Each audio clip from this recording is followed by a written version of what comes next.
बिहार की राजनीति में प्रशांत किशोर नीतीश कुमार के चेहरे को बेनकाब करने के लिए बड़ी रणनीति बना रहे हैं और नीतीश कुमार जी की बदनामी हो इसके लिए तरह तरह के हथकंडे अपना रहे हैं, जिससे कि चुनाव में जनसुराज को जीत मिल जाए। और ये केवल प्रशांत किशोर के तरफ से नहीं बल्कि कई तरह से प्रत्यक्ष और परोक्ष दोनों रूप से किए जा रहे हैं, जिसकी अभी चर्चा हम करेंगे। यहाँ पे सबसे पहले प्रशांत किशोर की बात करें तो प्रशांत किशोर आने वाले समय में मानसून सत्र से पहले बिहार विधानसभा का घेराव करने जा रहे हैं। वह नीतीश कुमार की सरकार का आलोचना टीवी चैनलों के माध्यम से करते करते अब सीधे सीधे विधानसभा का घेराव करने सड़कों पर उतरेंगे और लाठियां यदि सरकार चलाएगी, यदि नीतीश कुमार की पुलिस जनसुराज के कार्यकर्ताओं के ऊपर लाठी चलाएंगे तो फिर इसका अंजाम क्या होगा वो खुद सरकार भी जानती है। और वो कारण क्या है? तो कारण ये है कि प्रशांत किशोर ने जातीय जनगणना को लेकर के सवाल पूछे हैं नीतीश कुमार से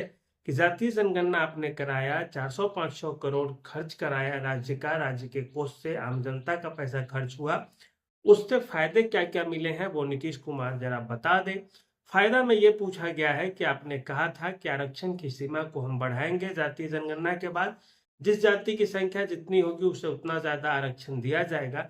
नीतीश कुमार जरा बता दें कि किस जाति को वे आरक्षण अब देने लगे हैं, जिस जाति की संख्या ज्यादा है या कम है, जो ज्यादा आगे है या जो ज्यादा पीछे है, उसमें से किस किस के आरक्षण को आपने किसी से छीन के किसी को दिया है, या क्यों नहीं आरक्षण का दायरा अब तक बढ़ाया गया है। और केंद्र में भी चूंकि नीतीश कुमार की सरकार है तो क्यों न केंद्र सरकार से कह के नीतीश कुमार आरक्षण का सीमा बढ़वा लेते हैं, और नहीं किए हैं। इस कारण से बिहार विधानसभा का घेराव होगा और नीतीश कुमार की सरकार से प्रशांत किशोर पूछेंगे। दूसरी चीज है, नीतीश कुमार जो कहते हैं कि 93 लाख जो परिवार है जो गरीब है उनको 2-2 लाख रुपए का कर्ज दिया जाएगा, और ये जातीय जनगणना के आंकड़ों से प्रकाशित हुई थी। इसके लिए भी सवाल पूछे जा रहे हैं कि नीतीश कुमार और उनकी पार्टी जदयू या भाजपा भी बताए कि कितने परिवारों को 2-2 लाख दिया गया है। राजद से भी सवाल पूछे जा रहे हैं क्योंकि जातीय जनगणना के समय राजद भी नीतीश कुमार के साथ थे और वे भी बड़ी बड़ी बातें करते थे। राजद वाले से भी पूछा जाएगा कि आपने क्या किया और इतने पैसे जो खर्च हुए उसका कहाँ कहाँ पे उपयोग और सदुपयोग हुआ है। और इसके आगे बात करें तो अब नीतीश कुमार के ऊपर कुछ इल्जाम लगाए जा रहे हैं, कुछ आंतरिक कलह की बातें की जा रही है। केवल एक जनसुराज वालों की बात नहीं है, बाकी अन्य पार्टियों की भी है। चिराग पासवान अब 40 सीटें मांग रहे हैं, 40 से ज्यादा सीटें हमें चाहिए बिहार विधानसभा चुनाव में। अब नीतीश कुमार भाजपा क्या तैयार होंगे? और नहीं तो क्या चिराग पासवान कांग्रेस के साथ मिलकर के एक अलग धुरी बना रहे हैं? ये भी एक बड़ा सवाल है। मुकेश सहनी ने इस चीज को हवा दे दी है। मुकेश सहनी ने कहा है कि चिराग पासवान के साथ उनकी साठगांठ चल रही है। चिराग पासवान, मुकेश सहनी, कांग्रेस पार्टी और प्रशांत किशोर, ये 4 लोगों का एक अलग तिरकम और गठबंधन बनने की बात कही जा रही है। हालांकि प्रशांत किशोर ने नकारा है कि वो कुल मिला के 243 सीटों पर लड़ेंगे, लेकिन संभावना यहीं पे नहीं रुकती है। संभावना इससे आगे की सोची जा रही है कि अगर जो चुनाव है वो 3-4 गुटों में होगा, स्तरों पे होगा, मोर्चे पर होगा, तो फिर ऐसे में सरकार बनाने की हालत में कौन होगा? क्या जनसुराज वाले चिराग पासवान को समर्थन दे देंगे कि आप मुख्यमंत्री का कैंडिडेट है, बने रहिए, हम बनाते हैं चिराग पासवान को मुख्यमंत्री, समर्थन देते हैं, और जनसुराज, चिराग पासवान और कांग्रेस तीनों मिलकर के सरकार बना ले। चिराग पासवान को कम आंकना जदयू के लिए भी भाजपा के लिए भी अभी खतरे से भरा हुआ है। अगर चिराग पासवान फिर से 2020 दोहरा दें, नीतीश कुमार के कैंडिडेट के सामने अपना कैंडिडेट उतार दे, जनसुराज भी उतार दे, राजद वाले भी उतार दे, तो ऐसे में तो जदयू तो हार ही जाएगी।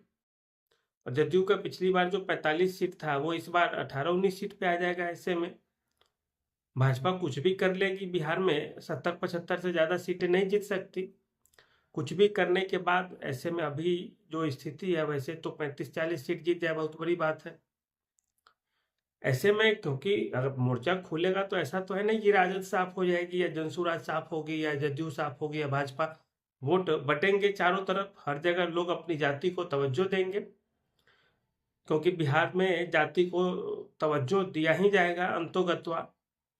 आप देखे होंगे बिहार चुनाव में लोकसभा के समय किसी भी जाति की कोई पार्टी नहीं थी। जो कैंडिडेट देख रहे थे लोग दे रहे थे वोट, हालांकि असल में यही होना चाहिए। पश्चिम चंपारण में ब्राह्मणों ने भाजपा जदयू के उम्मीदवार को वोट नहीं दिया। आरा में कुशवाहा जाति के लोगों ने राजपूत को वोट नहीं दिया। काराकाट से कुशवाहा ने तो वोट दिया उपेंद्र कुशवाहा को, लेकिन राजपूतों ने नहीं दिया, जबकि वे भाजपा के उम्मीदवार थे। तो इस तरह से आप देखें तो बड़ा आपाधापी की स्थिति है। वैशाली में राजपूत और भूमिहार सामने आ गए। भूमिहारों ने भूमिहारों को दिया, राजपूतों ने राजपूतों को दिया, और तमाम जातीय समीकरण चल रहे इस तरह से कि बिहार में अब कुछ भी कहना मुश्किल है। ऐसे में ये 4 फ्रंट दिख रहे हैं, वो चारों फ्रंट अपनी अपनी जगह पे सही हैं। चिराग पासवान नींद हराम कर रहे हैं नीतीश कुमार की, भाजपा की। मुकेश सहनी नींद खराब कर रहे हैं तेजस्वी यादव की, नीतीश कुमार की, कि कहीं मुकेश सहनी का जो त्रिगुट है वो चिराग पासवान से मिल करके कांग्रेस से सहयोग लेकर के ऐसा ना हो कि वो जन स्वराज के साथ मिल जाए। अगर ऐसा होता है तो फिर बड़ी बेचैनी की स्थिति होगी बिहार के लिए।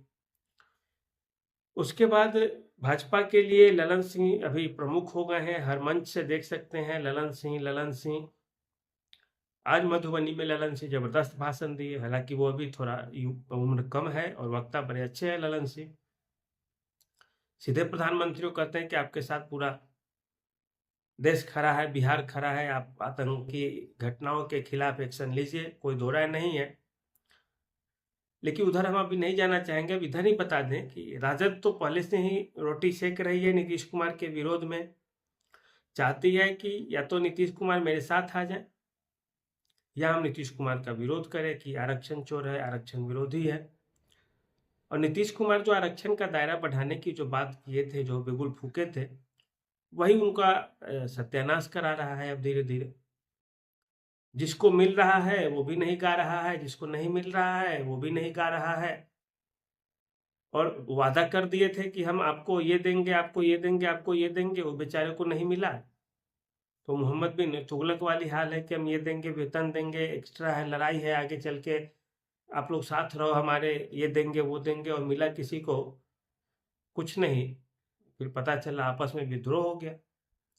वही हाल नीतीश कुमार जी का हो जाएगा कि बोल दिए सबको कि इस कैटेगरी को इतना, इस कैटेगरी को इतना, पता चला हाई कोर्ट कैंसिल कर दी, सुप्रीम कोर्ट पहले ही से बैठी है कैंसिल करने के लिए, और यहाँ पे मिला कुछ नहीं। अब सारे अब गुस्से में आ गए। जदयू भाजपा वाले क्या अपनी राजनीतिक रोटी सेक पाएंगे, ये कहना भी बड़ा मुश्किल होगा और ये समझना बड़ी दिलचस्प होगा। कुल मिला के देखें तो नीतीश कुमार की बेचैनी चारों तरफ से बढ़ती जा रही है।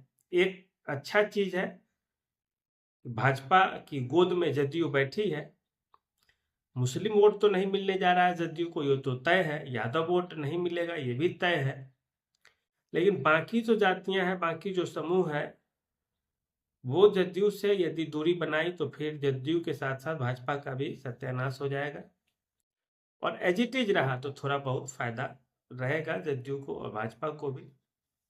प्रशांत किशोर भी कोई भी खेल नहीं छोड़ रहे हैं जदयू को बर्बाद करने के लिए, परेशान करने के लिए, भाजपा को परेशान करने के लिए। और प्रशांत किशोर ने घोषणा कर दी है कि उनकी पार्टी भाजपा के विरोध में बनी है। कांग्रेस जो पुरानी कांग्रेस थी उसको आधार बनाकर, पुरानी कांग्रेस में कौन थे तो दलित थे, मुसलमान थे और सवर्ण थे। तो प्रशांत किशोर यही 3 खेल करेंगे, सवर्ण, दलित और मुसलमान। और इस तीनों की संख्या देखी जाए बिहार में तो एक तरह से 51 आधी आबादी तो है ही, 20% दलित है, 15-16% मुसलमान है और 15% सवर्ण है, तो 51% हो जाते हैं। और प्रशांत किशोर यही खेल खेल रहे हैं, दलित, सवर्ण और मुसलमान। अब ये तीनों जातियां, ये तीनों समूह कितना उनसे सटता है ये तो समय बताएगा। लेकिन अगर हुआ तो फिर समझ जाइए खटिया किसका खड़ा होगा। तो वर्तमान में भाजपा का खटिया खड़ा हो जाएगा, सवर्ण टूटेंगे, मुसलमान टूटेंगे तो नुकसान हो जाएगा राजद को, और दलित टूटेंगे तो भाजपा को, राजद को, दोनों को नुकसान हो जाएगा। तो स्थिति अभी थोड़ी विचित्र सी है, परेशानी वाली है मुख्यमंत्री के लिए, नीतीश कुमार के लिए, भाजपा के लिए, और प्रशांत किशोर के लिए थोड़ा ये उम्मीदों की किरण के समान है। और अभी समय है, हालांकि प्रशांत किशोर ने कहा है कि अब हम टूट पड़ेंगे, जून से चुनावी अभियान पे जुटेंगे, जुलाई अगस्त तक उनका मुख्यमंत्री का कैंडिडेट भी घोषित होगा और सब कुछ बदलेगा धीरे धीरे, समय देखते रहिए आप। तो आज के लिए इतना ही, धन्यवाद, नमस्कार।